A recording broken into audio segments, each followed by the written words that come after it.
fascinés par les profondeurs des océans.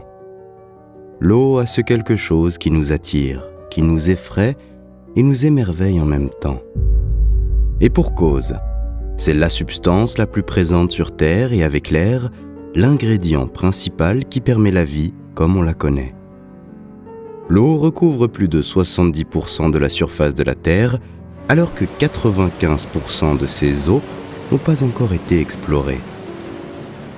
Cette fascination pour les abysses, de nombreuses personnes s'en sont servies pour façonner des mythes et des légendes diverses, comme celui de la cité perdue de l'Atlantide. Selon cette légende, une cité habitée serait aujourd'hui complètement enfouie sous les mers après avoir été ensevelie par un immense raz-de-marée il y a plus de 9000 ans. Aujourd'hui, ce n'est pas de l'Atlantide dont nous allons parler, mais d'un 8e continent existant scientifiquement bel et bien en tant que Terre. Un lieu que vous avez peut-être déjà visité en partie sans le savoir. C'est Zélandia. Avant de vous emmener en visite sur Zélandia à l'époque, puis sur ses vestiges actuels, il est important de vous plonger là où tout a commencé, géologiquement parlant, car un autre supercontinent existait avant. C'est l'histoire du dernier d'une race de titans géologiques, un supercontinent appelé Gondwana. Chers voyageurs, bien le bonjour. Aujourd'hui, nous partons explorer les mystères de notre planète Terre à la recherche du continent oublié, Zélandia. Avant de partir pour une nouvelle aventure, pense à liker la vidéo et à t'abonner à la chaîne pour ne rien manquer. Merci et bon voyage.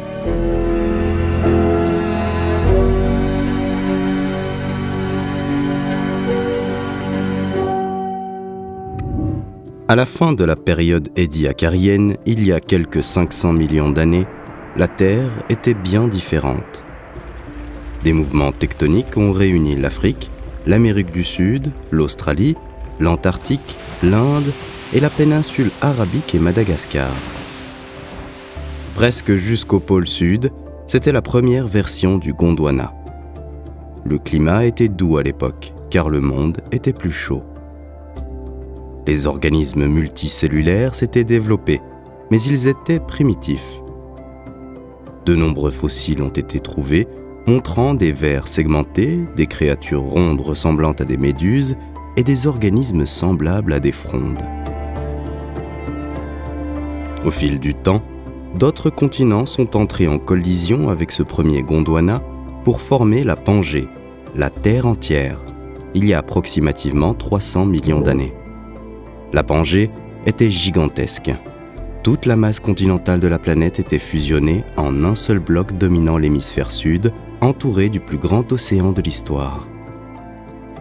20 à 70 millions d'années plus tard, des panaches de magma provenant du noyau de la Terre ont commencé à brûler la croûte comme un chalumeau, créant un fossé entre ce que nous connaissons maintenant comme l'Afrique, l'Amérique du Sud et l'Amérique du Nord.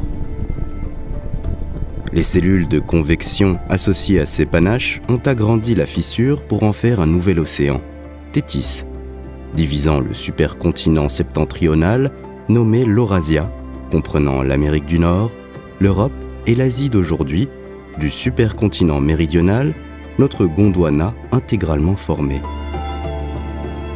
Ce dernier perd certaines de ses parties d'origine au profit de l'Eurasia, telles que la Floride et certaines parties de la Géorgie. Mais il contient encore toutes les masses continentales que nous observons aujourd'hui dans l'hémisphère sud. Et les prémices de Zélandia sont déjà là.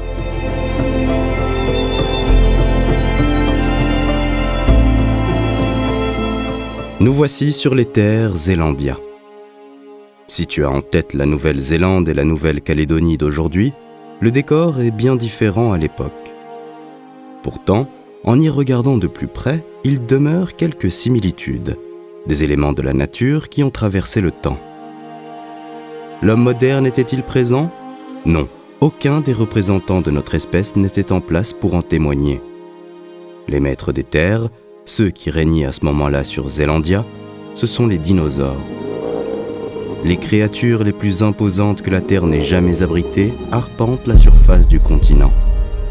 D'une diversité remarquable, prédateurs et proies habitent Zélandia. À l'époque, Zélandia jouit d'un climat subtropical. Sa saison chaude est longue. Quant aux périodes de saison froide, elles sont largement plus douces que dans les zones tempérées et sont accompagnées de quelques précipitations. La faune et la flore abondent sur le bloc continental.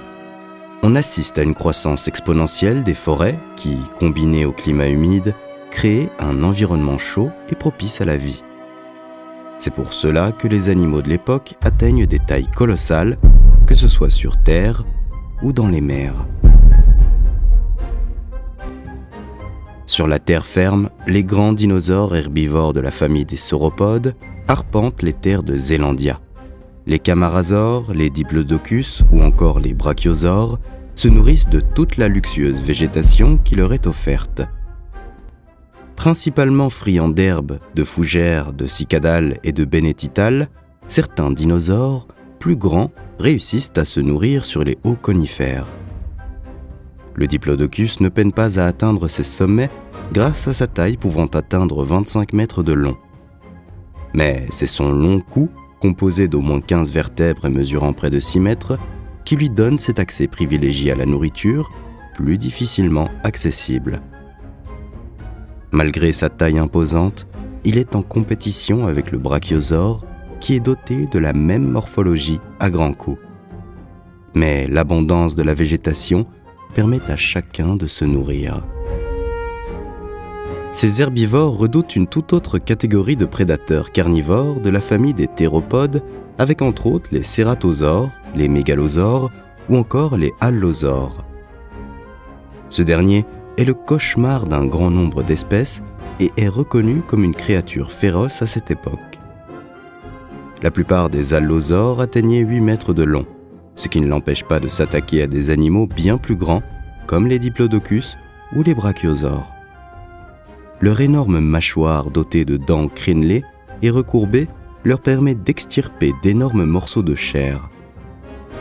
Et même s'ils en perdent une dans la bataille, elle repousse assez rapidement.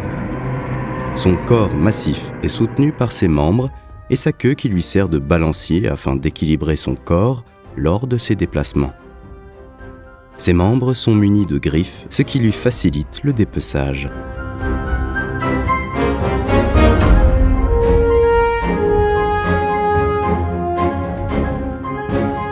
Les mers englobent une grande variété de niches écologiques, ce qui induit une grande diversité de nourriture. Ainsi, un grand nombre d'espèces animales différentes pouvaient s'alimenter. Les poissons et les reptiles marins sont les plus représentés. Le liopleurodon est l'un des prédateurs marins les plus redoutables. Ce reptile assez mince peut mesurer jusqu'à 7 mètres, ce qui en fait l'une des plus grandes créatures marines de l'époque, avec un poids pouvant atteindre les 50 tonnes. Il possède de grosses dents de 20 cm et 4 nageoires extrêmement puissantes lui permettant de nager rapidement et de s'attaquer à des créatures de taille imposante. Ses narines placées au niveau de son crâne lui permettent de détecter les odeurs de ses potentielles proies à des kilomètres de distance. Ce géant est au sommet de la chaîne alimentaire. Aux côtés du liopleurodon, les ichthyosaures, s'apparentant aux dauphins actuels, nagent dans les fonds marins. Ils mesurent entre 1 et 10 mètres et sont capables de se propulser dans l'eau à une vitesse allant jusqu'à 40 km/h grâce à leurs nageoires. Ils doivent remonter en surface pour respirer l'air atmosphérique. Ils se nourrissent de poissons, d'œufs, d'ammonites et de bélemnites qu'ils attrapent grâce à leur museau allongé et à leurs dents pointues. Le plésiosaure côtoie également ces créatures dans les eaux.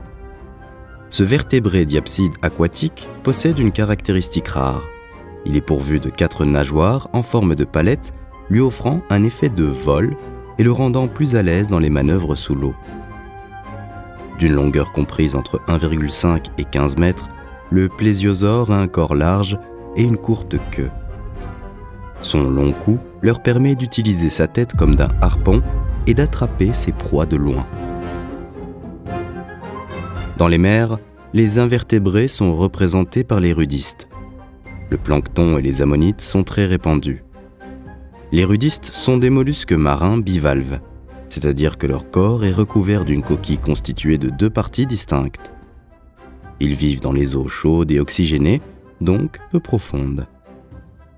Parmi les planctons, les dinoflagelles sont nombreux et diversifiés grâce à leur comportement alimentaire. Ces micro-organismes aquatiques peuvent être hétérotrophes, mixotrophes ou encore photosynthétiques. Ils jouent un rôle régulateur dans la population des microalgues en transférant les nutriments pour un grand nombre d'êtres vivants. Les ammonites, quant à elles, sont un groupe d'animaux marins de la classe des mollusques céphalopodes. Leur coquille est en forme de spirale dont la dernière loge est occupée par l'animal. Les autres loges servent à contrôler la flottaison grâce à un siphon. Elles peuvent mesurer de quelques millimètres à plus de 2 mètres de diamètre. Bien qu'elles s'apparentent aux nautiles, elles sont également représentées dans la nature actuelle par les organismes à tête munie de tentacules comme les pieuvres, les calamars ou encore les seiches.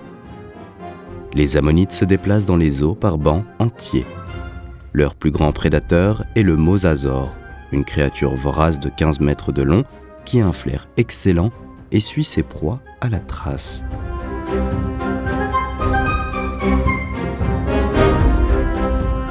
Dans les airs, les ptérosaures sont le groupe dominant.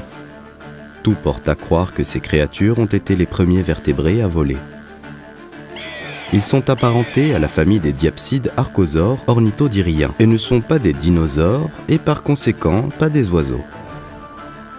Leurs larges ailes sont composées de patagium, une membrane de peau comme celle des chauves-souris. Certaines espèces sont recouvertes de duvet. Leur taille varie fortement selon le spécimen. Le Nemicolopterus a une taille équivalente à celle d'un moineau. D'autres, comme le Quetzalcoatlus, n'ont plus d'équivalent en taille dans le monde moderne. Cette créature d'une envergure atteignant plus de 12 mètres, la taille d'un petit avion, pèse plus de 300 kg. Les ptérosaures sont ovipares et sont quadrupèdes dès lors qu'ils sont sur le sol. Leur alimentation est très variée, ils se nourrissent d'insectes, de poissons, mais aussi de coquillages. Il y a un genre de ptérosaure qui impressionne de par son allure de dragon, il s'agit de Tapungaka shawi. Il est l'une des plus grandes créatures ayant pu voler sur Terre, avec une envergure allant jusqu'à 7 mètres. Ses pattes arrière sont courtes et son crâne mesurant 1 mètre de long se termine par un museau en forme de lance orné d'environ 40 dents acérées. Ce carnivore se nourrissait majoritairement de poissons. L'espèce se caractérise par une crête osseuse imposante au niveau de la mâchoire inférieure qui devait jouer un rôle dans sa dynamique de vol.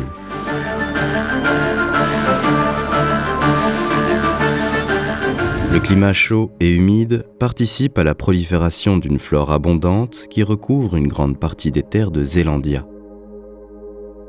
Les forêts sont pleines de conifères avec des araucarias, des pinacées, des podocarpacées ou encore des taxodiacées. Ces espèces font partie des gymnospermes, c'est-à-dire qu'ils produisent des graines nues qui ne sont pas enfermées dans un fruit. Les écosystèmes de ces forêts humides constituent des habitats naturels significatifs à l'époque. Le genre Araucaria atteint son maximum d'expansion à l'époque de Zélandia. C'est aujourd'hui le conifère le plus ancien du monde et le plus primitif sur le plan phylogénétique. Ces arbres colonisent en populations espacées les pentes escarpées mais ensoleillées. Ils possèdent un aspect géométrique dû à leurs rameaux disposés en croix de manière régulière. Ils sont couverts d'écailles sur les branches, mais également sur le tronc. Au début, le jeune arbre ne grandit pas, mais ensuite il poussera de 30 cm par année et prendra une forme pyramidale qui s'arrondit avec l'âge jusqu'à former un dôme. Les plantes à graines comme les bénétitales sont présentes en latitude plus basse. Caractérisées par un tronc épais, leurs feuilles s'apparentent aux imposantes feuilles de cycas. À leur côté, on retrouve des fougères comme des fougères arborescentes ou encore des Dicksonia antarctica et des ginkgos.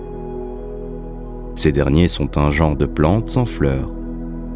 Ils ont une durée de vie très longue puisqu'ils peuvent vivre plus de 1000 ans et s'adaptent au sol léger. Ils atteignent une taille moyenne de 25 mètres. Son écorce est d'abord lisse, puis elle se craquelle et se fissure avec le temps et prend une couleur brun-gris. Il possède des feuilles particulières et uniques formées de 2 lobes qui ressemblent à des palmes sans nervure centrale. La Dicksonia antarctica, quant à elle, est une fougère primitive.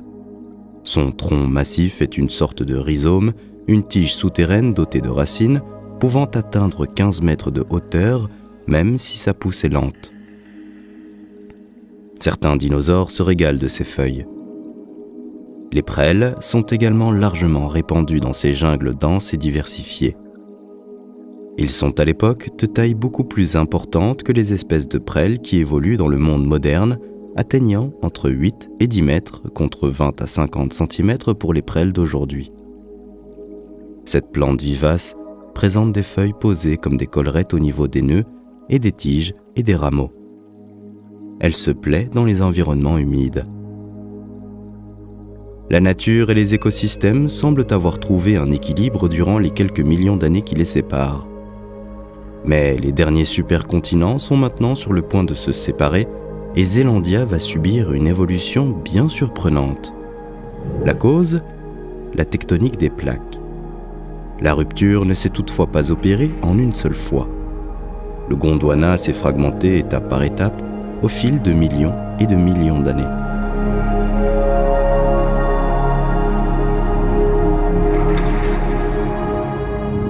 Il y a environ 180 millions d'années, l'Afrique et l'Amérique du Sud moderne ont commencé à se séparer du reste du Gondwana. Elles sont restées fusionnées pendant environ 30 à 40 millions d'années, jusqu'à ce que le rift de l'Atlantique Sud les divise, ouvrant l'océan du même nom qui les sépare. C'est pourquoi la côte orientale de l'Amérique du Sud et la côte occidentale de l'Afrique semblent s'emboîter parfaitement. C'est approximativement au même moment que le rift de l'Atlantique Sud s'est ouvert et que la partie la plus orientale du continent, Madagascar et l'Inde, s'est séparée du reste, ouvrant l'océan Indien central. Les deux continents sont restés assemblés jusqu'à la fin du Crétacé. Puis l'Inde s'est lentement dirigée vers l'Eurasie. La collision entre les deux continents fut si agressive qu'elle donnera naissance à l'Himalaya quelques millions d'années plus tard.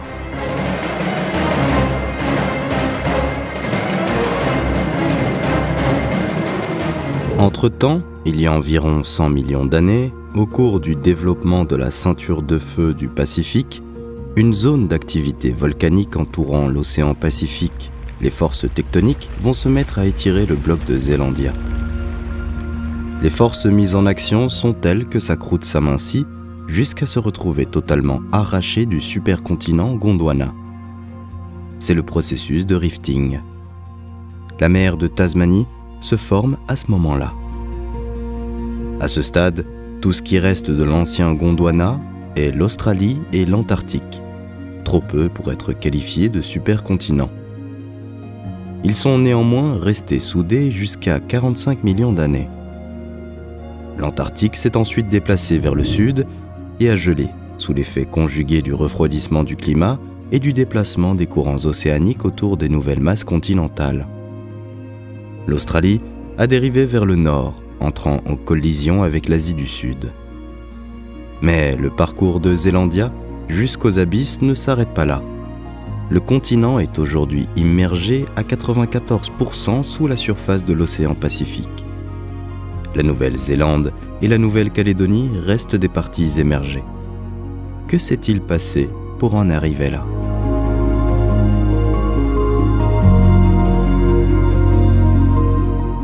Zélandia est passé sous l'eau il y a environ 80 millions d'années, mais peut-être pas dans sa totalité, et peut-être que d'autres événements ultérieurs l'ont fait réapparaître et l'ont submergé à nouveau.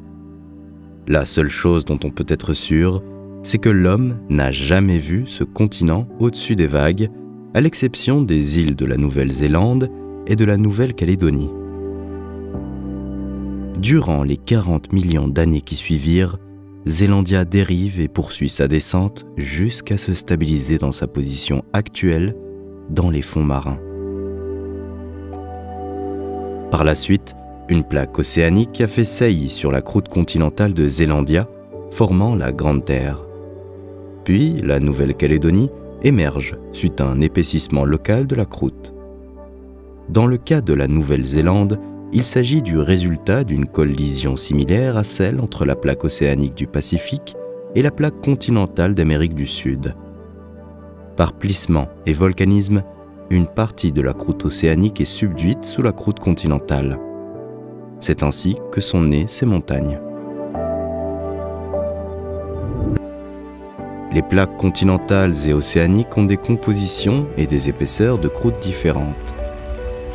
Sous certaines montagnes, la croûte continentale peut atteindre 100 km d'épaisseur. En moyenne, la croûte continentale a une épaisseur de 35 km. On y trouve principalement des roches granitiques et métamorphiques, ainsi que des roches sédimentaires. Le basalte et le gabbro constituent la croûte océanique, dont l'épaisseur moyenne est de 7 km. En raison des mouvements de la tectonique des plaques, les plaques océaniques s'enfoncent par subduction dans le manteau sur lequel elles flottent, car elles sont plus denses que les plaques continentales. Comme on peut le voir dans la cordillère des Andes, une collision avec un continent peut entraîner la formation de montagnes. Cette plaque peut aussi glisser sur un continent, donnant lieu à des complexes ophiolitiques comme ceux de Nouvelle-Calédonie. Les continents sont trop légers et trop épais pour plonger dans le manteau et y disparaître. Ils conservent donc une petite partie de l'histoire de la Terre, avec des roches qui peuvent avoir au moins 4 milliards d'années, alors que les plaques océaniques, plus lourdes par leur densité, ne peuvent avoir que 200 millions d'années maximum avant d'être recyclées dans le manteau terrestre. En revanche, lorsqu'un supercontinent se disloque, une petite portion de la croûte continentale au bord du rift s'amincit comme un métal chaud sur quelques centaines de kilomètres, comme ce fut le cas lors de l'ouverture de l'océan Atlantique. Lorsque son épaisseur est inférieure à 30 km, elle devient un plateau continental recouvert de sédiments et passe sous le niveau de l'océan. Aujourd'hui, les seuls vestiges du continent Zelandia sont les îles de la Nouvelle-Zélande et de la Nouvelle-Calédonie. 5% seulement sont visibles au-dessus du niveau des mers. Avant de vous emmener visiter ces terres, voyons comment elles ont été découvertes.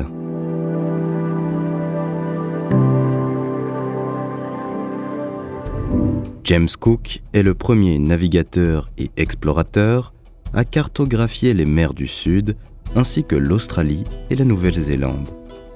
D'un tempérament courageux et ambitieux, aventurier et humaniste dans l'âme, James Cook était un grand marin voulant dépasser toutes les limites jusqu'alors jamais franchies. Ces découvertes furent précieuses pour enrichir nos connaissances sur l'océan Pacifique.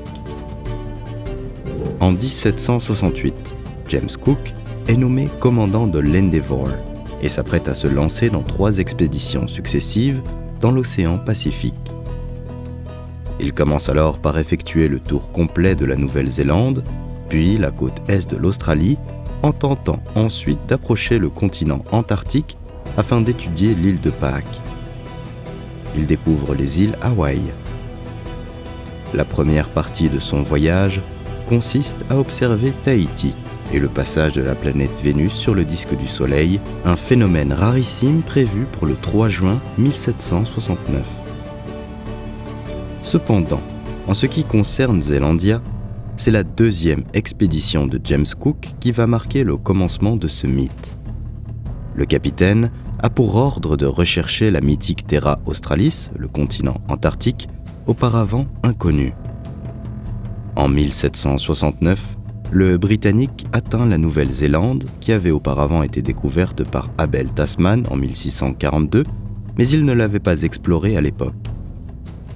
James Cook réalise une carte extrêmement détaillée, comprenant les 2 îles, séparées par le détroit portant aujourd'hui le nom de l'explorateur. Il déclare : Imaginez un continent typique avec des terres apparemment sans fin dans toutes les directions. Il y a de larges vallées et des hautes terres, des panoramas ouverts sur des plaines ondulées et des chaînes de montagnes dressées au loin. Et il peut y avoir des canyons, des vallées, des gorges, de grandes dépressions et des bassins. Imaginez maintenant ce même continent sous la mer et en grande partie noyé. Il parle en fait de Zélandia, mais personne ne le savait à cette époque. La masse continentale de la Nouvelle-Zélande est à cheval sur son centre et au nord, la Nouvelle-Calédonie marque son extrémité tropicale visible. Des recherches seront faites durant le XXe siècle, mais c'est seulement en 2017 qu'une équipe internationale, l'expédition 371, a confirmé l'existence de ce 8e continent, baptisé Zélandia ou Te Riuamui. Les recherches menées ont démontré que ce micro-continent est partiellement composé de roches vieilles de plus de 1 milliard d'années. Cette mission de 9 semaines a été menée par le navire de recherche JOIDES Resolution, dans le sud-ouest du Pacifique, dans le cadre du Programme international de découverte des océans. L'objectif des scientifiques a été de chercher à comprendre ce qui rend Zélandia si unique. Les 5 millions de kilomètres carrés de ce qui est considéré comme le 8e continent du monde ont été sondés pendant 2 mois. Mais contrairement aux 7 autres continents de la Terre, ou 6 selon les considérations qui diffèrent, la majeure partie de Zélandia, 94% pour être précis, se trouve sous l'eau. Pour la comprendre et la cartographier, il a fallu un travail d'investigation considérable, utilisant toute une série d'outils scientifiques et des siècles de connaissances accumulées. Mais ces vestiges que sont la Nouvelle-Zélande et la Nouvelle-Calédonie sont quant à eux bien visibles.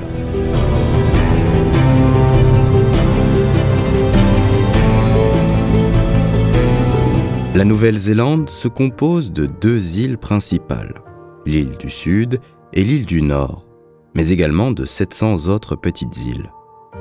Elle est séparée de l'Australie, qui se situe à environ 2000 km d'elle, par la mer de Tasman, et est également à environ 1000 km de la Nouvelle-Calédonie.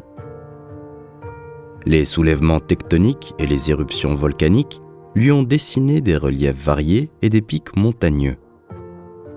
Du fait de son éloignement, la Nouvelle-Zélande est la dernière grande masse continentale à avoir été découverte et colonisée par l'homme. D'une superficie totale de 268 680 km², la Nouvelle-Zélande possède 15 134 km de côtes entourées de l'océan Pacifique. Les forêts immenses qui recouvraient auparavant largement Zélandia laissent désormais place à de vastes plaines dans lesquelles les moutons s'épanouissent. Les Maoris ont amorcé la déforestation, puis les Occidentaux ont poursuivi afin de gagner en surface de pâturage. Bien différente de sa voisine, l'Australie plutôt sèche, la Nouvelle-Zélande arbore une campagne verdoyante. C'est parce que le pays se situe dans l'axe des 40e rugissants, des latitudes dans l'hémisphère sud où le vent est puissant puisqu'il n'est pas ralenti par la terre. Les terres sont fréquemment arrosées par la pluie et l'activité volcanique a donné du relief aux plaines et aux vallées. Malgré la déforestation, la forêt couvre toujours une large surface sur les 2 îles.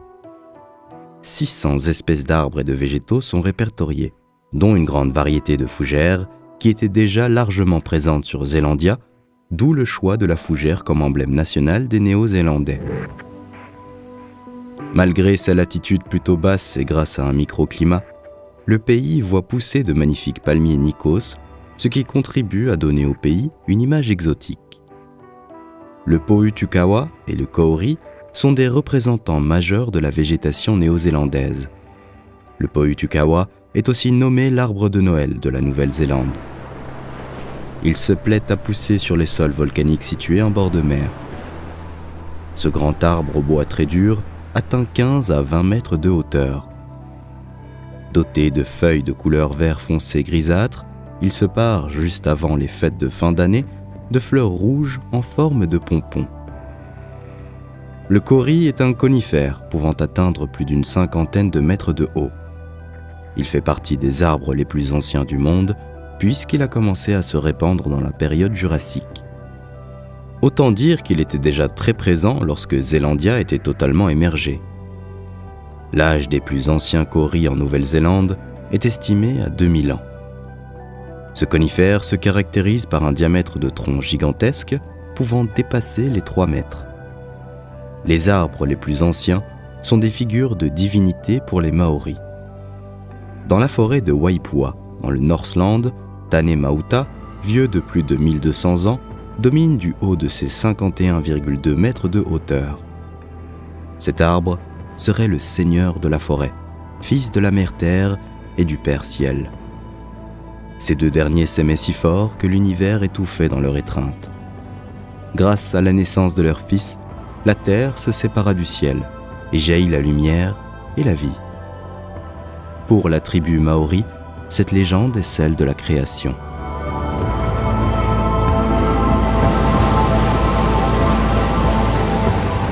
L'île du Sud possède des régions sauvages quasiment inaccessibles.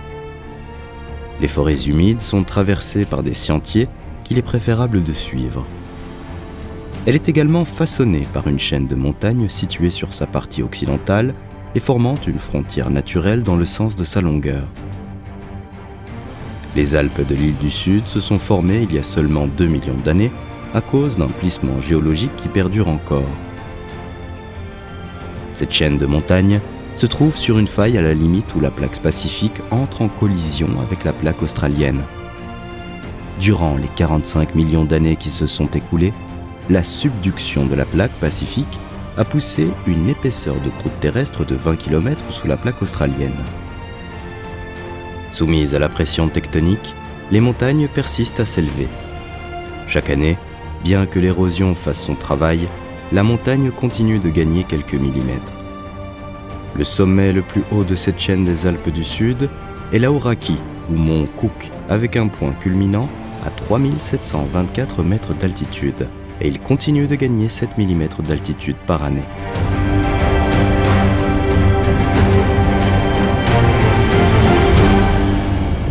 En Nouvelle-Zélande, il y a plus de 200 sommets d'environ 2300 mètres d'altitude, dont une vingtaine dépassant même les 3000 mètres. L'île du Nord est dessinée de montagnes qui sont en réalité des volcans dans la grande ceinture du feu du Pacifique. Cet alignement de volcans borde l'océan Pacifique sur une distance d'environ 40 000 km, là où se trouvent plusieurs limites de plaques tectoniques et de failles. Ces volcans sont pour la plupart encore en activité et la région jouit d'une activité géothermique considérable avec ses bassins de boue en ébullition, ses mares de soufre ou encore ses geysers. Cette activité volcanique a aussi un impact sur son environnement proche, comme avec les lacs émeraudes, qui sont des lacs qui remplissent des cratères d'explosion, dont leur couleur brillante est due aux minéraux qui tapissent leur fond. Depuis que le continent zélandien est immergé, la Nouvelle-Zélande se retrouve bordée de 15 000 km de plages. Sur la côte ouest, certaines sont typiquement marquées par l'activité volcanique et la coulée de lave dans l'océan, puisqu'elle offre un paysage de sable noir.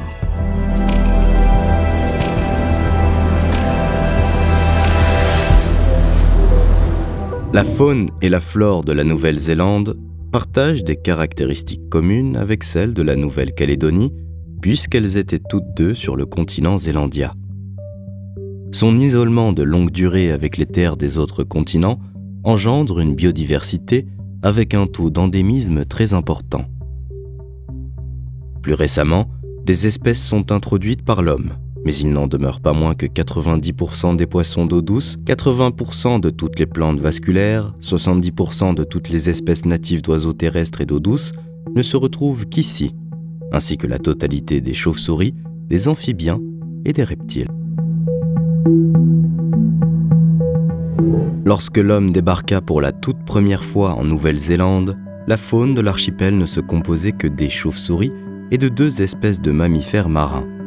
Pourtant, de récentes découvertes, durant lesquelles des os mandibules et infémurs ont été découverts, prouvent que les mammifères devaient bien avoir été présents après la séparation du Gondwana, la raison pour laquelle les mammifères étaient absents des terres néo-zélandaises durant des millions d'années demeure cependant toujours inconnue.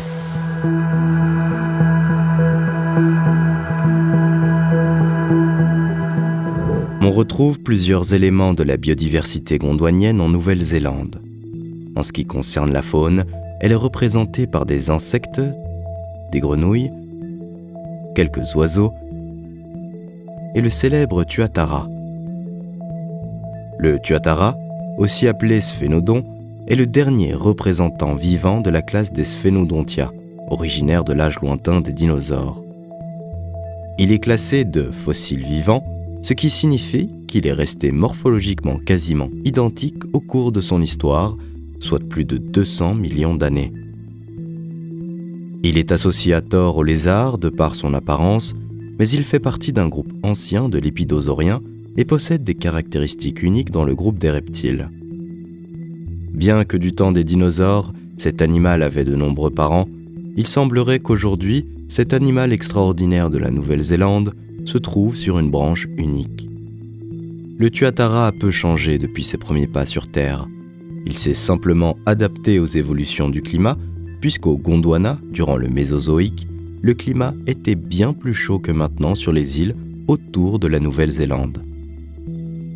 Le sphénodon a une espérance de vie allant jusqu'à 60 ans, même si certains spécimens ont même atteint les 111 ans. Sa croissance ne s'arrête que vers 50 ans. Les mâles atteignant alors une soixantaine de centimètres de longueur et les femelles plutôt 45. De couleur brun-vert pour se fondre dans son environnement, il a l'aspect physique d'un iguane. Le sphénodon se nourrit de coléoptères, d'araignées, de sauterelles, de grenouilles, mais aussi d'œufs et d'oisillons des oiseaux de mer. Il est occasionnellement cannibale. Les sphénodons n'atteignent la maturité sexuelle que vers l'âge de 7 à 13 ans. Les femelles pondent tous les 4 ans. Leur taux de reproduction est par conséquent relativement faible. Il fait désormais partie des animaux menacés de disparaître et fait l'objet d'un programme de protection et de réintroduction en milieu naturel.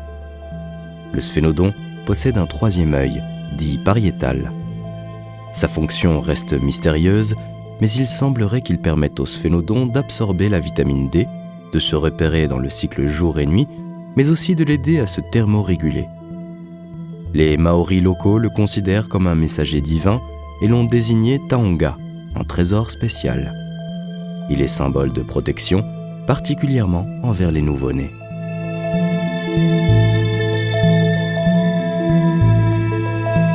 Le kiwi est une espèce d'oiseau endémique de la Nouvelle-Zélande. De la taille d'une volaille, ses ailes atrophiées ont été réduites à des moignons avec l'évolution, ce qui lui confère la particularité d'être un oiseau incapable de voler. Il est l'emblème du pays et on utilise même parfois ce nom pour désigner la population néo-zélandaise. L'hypothèse la plus probable expliquant l'arrivée du kiwi en Nouvelle-Zélande est qu'il serait arrivé de l'Australie en volant il y a 50 millions d'années. C'est un oiseau craintif qui ne sort que la nuit, ce qui rend son observation difficile. Comme la plupart de la faune néo-zélandaise, les kiwis sont une espèce menacée par l'introduction d'autres espèces invasives par les Européens. Chats, chiens ou encore opossums font des ravages sur les espèces indigènes. Lors de son arrivée sur l'île, celle-ci était dépourvue de mammifères, hormis la chauve-souris. Le kiwi, exempt de prédateurs, a perdu au fil des années sa capacité de voler. Les moas ont également été confrontés à cette évolution. Lorsqu'elle est arrivée sur les terres de la Nouvelle-Zélande, cette espèce d'oiseau, aujourd'hui disparue, n'avait pas de prédateurs. Comme le kiwi, ils ont évolué et ont perdu la capacité de voler. C'était sans compter sur le débarquement des aigles géants de Haast, qui sont devenus de terribles prédateurs des moas. Néanmoins, ce sont les hommes qui conduiront l'espèce à son extinction à cause de la destruction de leur nid et de la chasse. Les aigles géants de Haast s'éteindront par la suite faute de proie à manger.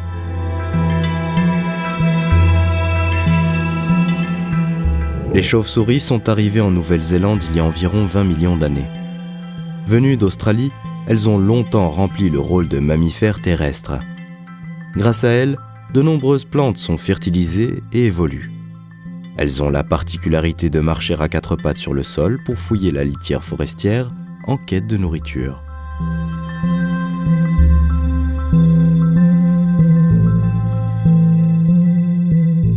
Dans les mers nagent une trentaine d'espèces de poissons dont la majorité sont endémiques, c'est-à-dire exclusifs à cette région du monde.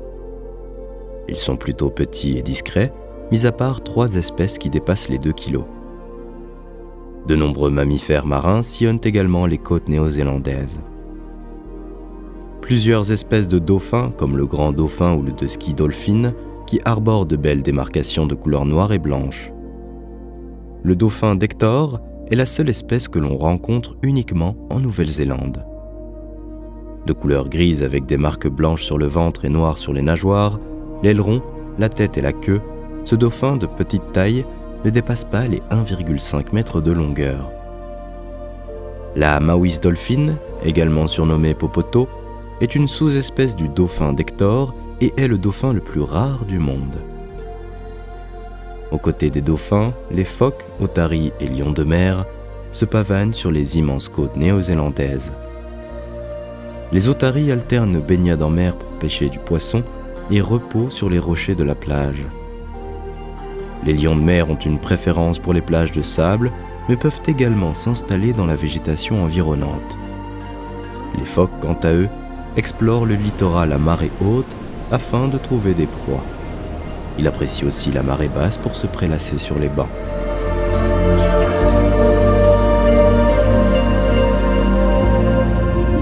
Mais la trace de Zélandia dans le décor présent de la Nouvelle-Zélande est incontestablement Curio Bay, une forêt fossilisée qui s'étend sur environ 20 km.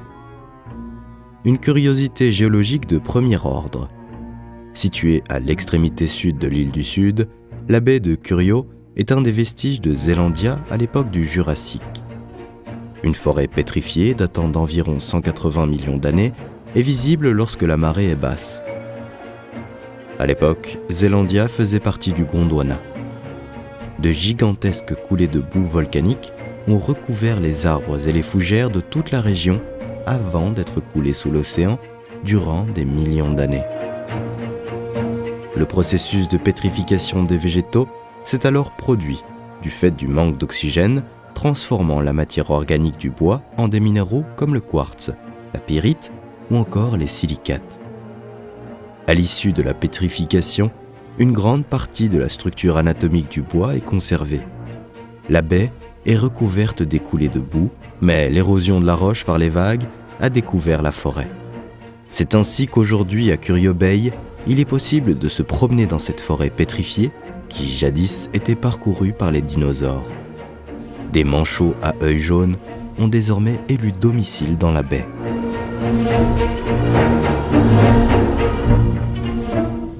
La Nouvelle-Calédonie est un ensemble d'îles et d'archipels entourés de la mer de Corail et de l'océan Pacifique Sud.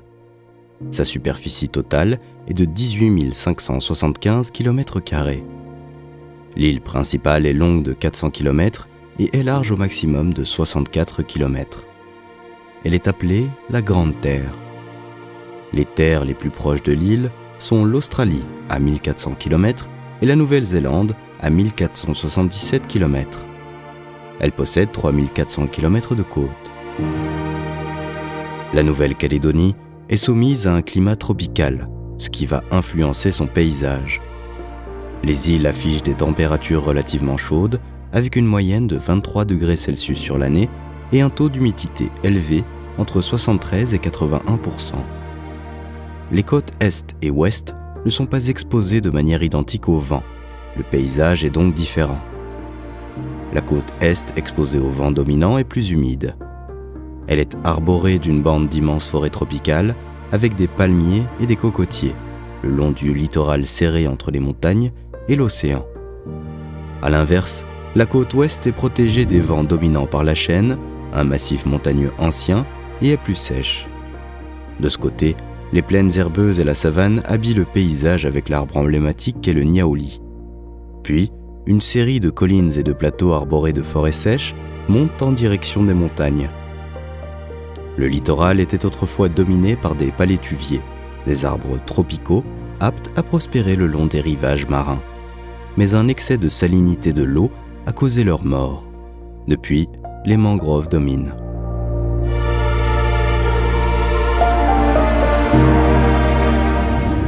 La Grande Terre est une montagne qui s'est formée il y a 30 millions d'années lors de la subduction de la plaque pacifique sous la plaque australienne.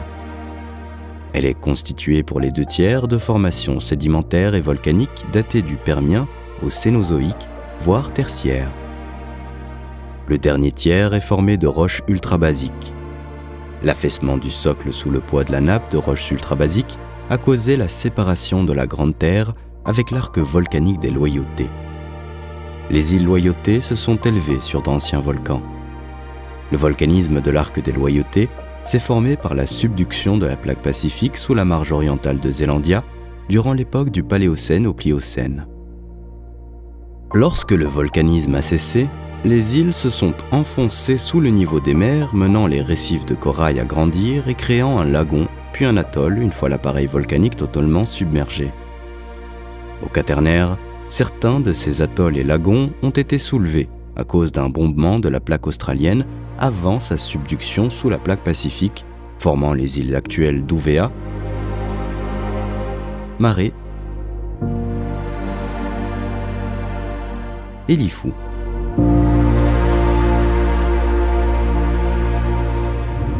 La végétation de la Nouvelle-Calédonie est fortement marquée par la flore du Gondwana, à l'époque des dinosaures, ce qui la rend extraordinairement insolite. La Nouvelle-Calédonie étant issue du bloc continental Zélandia, elle s'est retrouvée isolée lors de sa fragmentation. Le climat à tendance humide est passé de tempéré à tropical, mais les températures se sont maintenues stables. La flore gondwanienne en place avant le Crétacé est restée en l'état, avec seulement quelques évolutions comme lors des glaciations qui ont mené à la disparition des espèces thermophiles. Les massifs se sont remplis de roches ultrabasiques dès l'Éocène qui sont toxiques pour les espèces de plantes modernes, favorisant le maintien des espèces gondwaniennes. Ces massifs atteignent des records d'endémisme avec des espèces uniques. La flore calédonienne actuelle est presque comparable à Jurassic Park. 80% des espèces de la Grande Terre sont endémiques, ce qui représente 3380 espèces.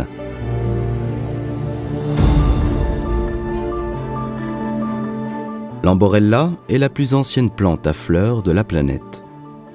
Il y a 200 millions d'années, le génome de l'ancêtre commun des plantes à fleurs a doublé.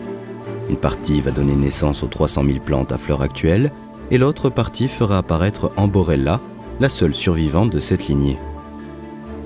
Amborella est un genre monospécifique qui ne comprend qu'une seule espèce. Elle tient son caractère archaïque dans la structure de son bois, puisque sa constitution rappelle celle de la fougère. Ses vaisseaux conducteurs de sève sont imparfaits, à l'inverse de ceux de la majorité des autres plantes. Avec l'arrivée d'Amborella, c'est un nouveau mode de reproduction qui est apparu. La fleur naît sur un arbuste dioïque qui représente des fleurs mâles ou des fleurs femelles. Les arbustes atteignent 2 à 6 mètres de haut. De mars à mai, Amborella laisse apparaître des fleurs inodores et le reste de l'année ce sont des fruits rouges contenant chacun une seule graine. Le pin colonnaire fait partie des 13 espèces d'Araucaria néo-calédoniennes sur les 19 espèces connues dans le monde. Cet arbre symbolique dans la culture kanak est planté dans les lieux sacrés, sur l'allée centrale qui mène à la case principale et autour des habitations des hommes de haut rang. Alors que les autres Araucaria se développent, essentiellement au sud, l'espèce colonnaire occupe quant à elle tout le territoire. Elle s'adapte à différents types de sols, schisteux, ultrabasiques ou calcaires. Mais on la retrouve plus particulièrement sur l'île des Pins. Lorsque l'île a été approchée pour la première fois par James Cook, ce dernier aperçut très vite la présence abondante de pins colonnaires avec leur haute silhouette élancée, d'où le nom de l'île. L'île est un atoll surélevé avec un pic culminant à 262 mètres.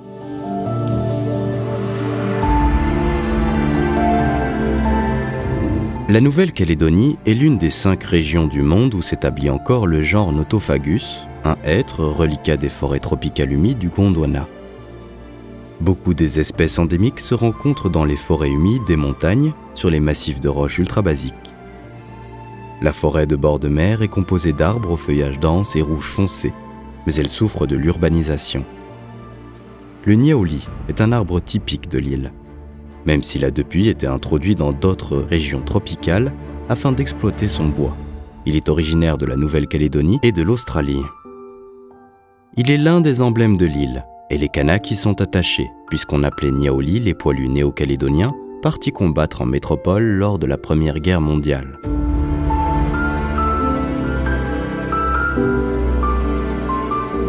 Du côté de la faune, les seuls représentants mammifères indigènes néo-calédoniens sont les chiroptères, qui sont les roussettes et les chauves-souris. Lors de la fragmentation du Gondwana, l'île ne comportait aucun mammifère. Les chiroptères sont venus par la voie des airs. La roussette est un mégachiroptère. Elle s'apparente à une chauve-souris, mais de grande taille. Elle est fructivore et atteint 60 à 80 cm d'envergure. Sa tête fine fait penser à celle d'un renard, d'où son nom, Flying Fox en anglais, renard volant. C'est un animal nocturne qui a une activité plus intense la nuit et on le retrouve pendu la tête en bas dans de grands arbres lorsqu'elle ne vole pas. La chauve-souris est plus petite. 6 espèces ne se retrouvent qu'en Nouvelle-Calédonie. Les autres mammifères présents actuellement ont, quant à eux, tous été introduits par l'homme. On retrouve des cochons sauvages, issus d'espèces domestiques qui se sont évadés dans la brousse, du bétail, avec environ 100 000 bovins, des rats et des souris, passagers clandestins des navires, et des chiens et des chats comme animaux domestiques. Le kagou est l'oiseau emblématique de la Nouvelle-Calédonie. Cette espèce endémique occupe les forêts humides de la Grande Terre. Oiseau au plumage gris de la taille d'une poule, il possède 2 particularités. La première est que, comme le kiwi, il ne vole pas. La seconde est son cri qui s'apparente plutôt à l'aboiement d'un chien disant kagou plutôt qu'à un cri d'oiseau, d'où son nom. Avant l'arrivée de l'homme sur la Grande Terre, le kagou n'avait pas de prédateur. Il a ainsi perdu sa capacité de voler et comme il se nourrit de vers, d'escargots et de larves, il n'a pas besoin de s'élever dans les airs. Au fil du temps, le kagou a cessé de voler et a finalement perdu cette capacité. Cependant, aujourd'hui, les chats et les cochons sauvages sont une véritable menace pour lui, tout comme les hommes qui détruisent progressivement son habitat naturel. Les femelles ne pondent qu'un seul œuf par an, ce qui fait que cette espèce est en voie de disparition.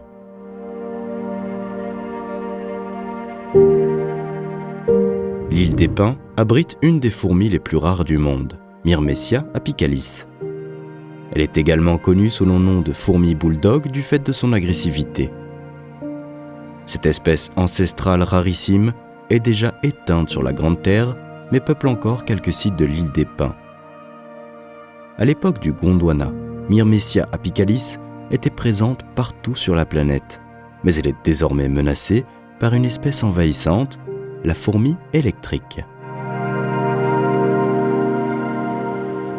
Parmi les 67 espèces de lézards et de geckos, 59 sont endémiques.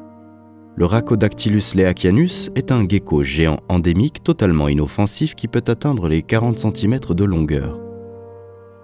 Les poissons et crustacés des lacs et des cours d'eau sont principalement indigènes et endémiques. Le Galaxias neocaledonicus est une espèce très ancienne de petits poissons d'eau douce vivant dans les plaines des lacs du Grand Sud calédonien. Il est malheureusement en voie d'extinction à cause, entre autres, de l'introduction du black bass par les pêcheurs, qui est une menace pour toutes les espèces locales. Parmi la faune endémique qui brille de par sa beauté, le papillon bleu montrousier ne manque pas à l'appel. 38% des espèces de papillons présentes en Nouvelle-Calédonie se trouvent uniquement sur l'île. De nombreux mammifères marins apprécient les conditions de vie qu'offre la Nouvelle-Calédonie et s'y établissent. La plupart préfèrent les eaux du large, mais certaines se rapprochent et s'observent aussi dans les lagons. La vache marine, appelée dugong, est un paisible animal qui était auparavant chassé par les Kanaks pour des cérémonies coutumières. Quelques centaines d'individus longent les eaux tropicales se nourrissant de phanérogames ou d'herbiers de plantes marines. La baleine à bosse est présente dans les lagons et dans les eaux du large. Sa migration rythme le calendrier kanak et son arrivée indique que le moment est favorable pour préparer les champs d'igname.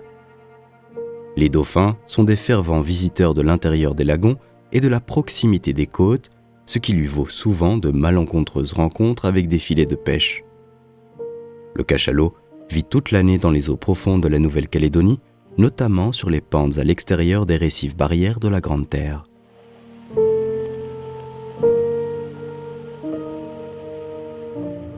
La Nouvelle-Calédonie possède une grande variété de poissons.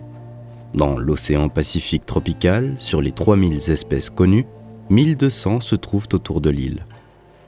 Le lagon est un véritable paradis pour les plongeurs. Les poissons se localisent au niveau des récifs ou dans les lagons.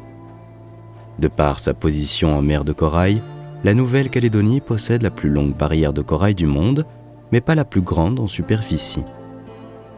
De nombreux fossiles vivants et organismes de formes archaïques sont toujours présents comme les nautiles et les limules. Dans les récifs, les petits poissons très colorés contribuent à la splendeur du lieu. Des poissons papillons, aux couleurs vives souvent jaunes, les célèbres poissons clowns ou encore les microcanthes, des poissons plats à bandes jaunes et noires dansent dans les eaux. À leur côté, des poissons de plus grosse taille comme les poissons chirurgiens, les poissons perroquets, les rascasse-poules avec leurs magnifiques nageoires ressemblant à des ailes. Les murènes font également partie de la fête.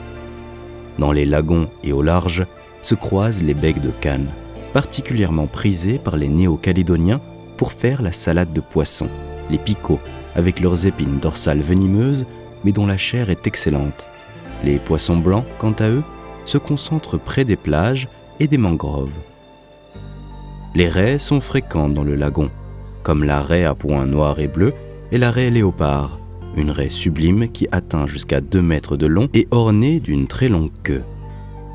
En Nouvelle-Calédonie, il est préférable de marcher sur certains fonds avec de bonnes chaussures, afin d'éviter de marcher sur le poisson-pierre, un poisson invisible car semblable à une pierre dont la piqûre est extrêmement douloureuse.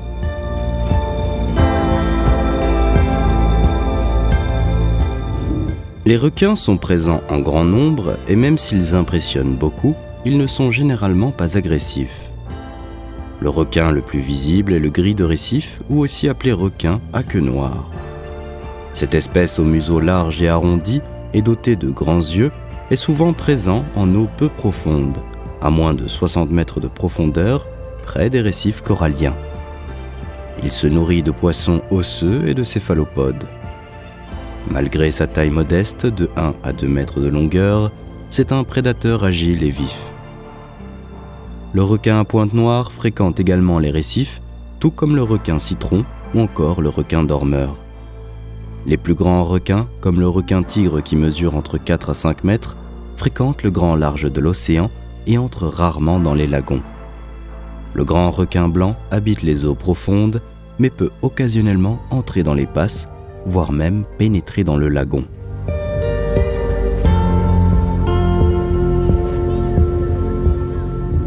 Zélandia est à 94% submergée. Sur ses 4,9 millions de kilomètres carrés, seulement presque 287 200 kilomètres carrés sont visibles au-dessus du niveau des mers. Tout le reste est sous l'eau. Les majeures parties immergées sont des plateaux.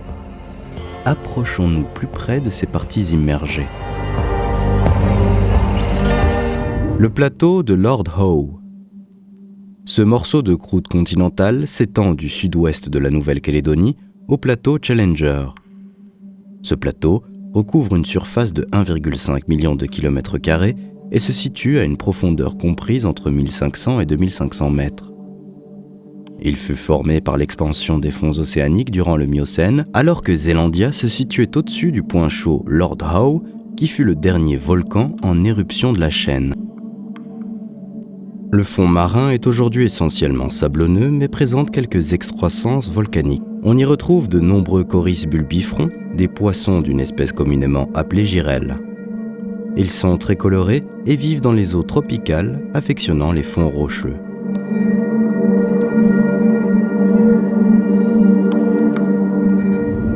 Le plateau de Challenger. Ce plateau sous-marin est placé au nord-ouest de la Nouvelle-Zélande. D'une surface d'environ 280 000 km², il est profond de 500 à 1500 mètres. Son fond est recouvert de roches sédimentaires sur 3500 mètres d'épaisseur. Le plateau de Campbell. Le plateau de Campbell est rattaché au sud de l'île du Sud et supporte différentes îles telles que les îles Auckland et les îles Bounty. Sa profondeur est comprise entre 500 et 1000 mètres et il est dessiné de nombreux reliefs dont certains ressortent de la surface de l'eau comme le banc Discovery, un ancien volcan qui a subi l'érosion. La ride de Norfolk. Cet étroit morceau de croûte continentale se situe à 2000 mètres sous la surface de la mer. La ride relie la Nouvelle-Calédonie et la Nouvelle-Zélande sur 1400 km de long et 100 km de large. Elle constitue la marge orientale du bloc continental zélandien, libéré de la partie australienne du Gondwana il y a entre 80 et 75 millions d'années, ce qui correspond à la fin du Crétacé. L'île principale de la Grande Terre de la Nouvelle-Calédonie, ainsi que les îles qui la prolongent au nord-ouest et au sud-est, sont les parties apparentes de la ride de Norfolk qui s'étend au sud jusqu'à la Nouvelle-Zélande.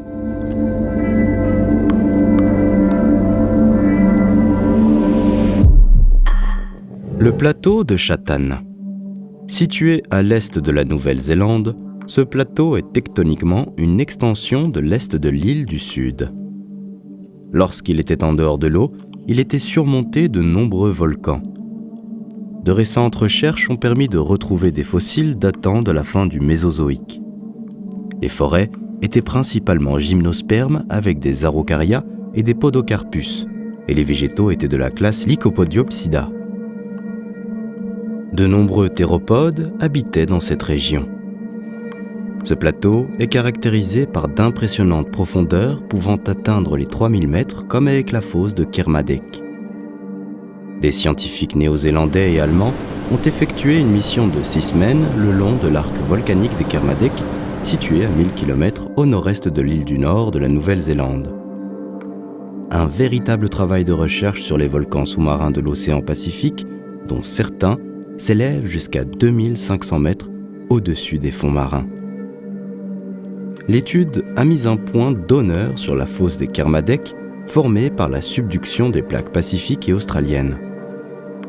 Cette fosse mesure plus de 10 050 mètres de profondeur. Elle abrite une faune particulière, avec notamment la découverte d'un amphipode géant de 34 cm, alors que la taille de cette espèce avoisine généralement les 2,5 cm. On y retrouve également des limaces de mer, une famille de poissons marins abyssales.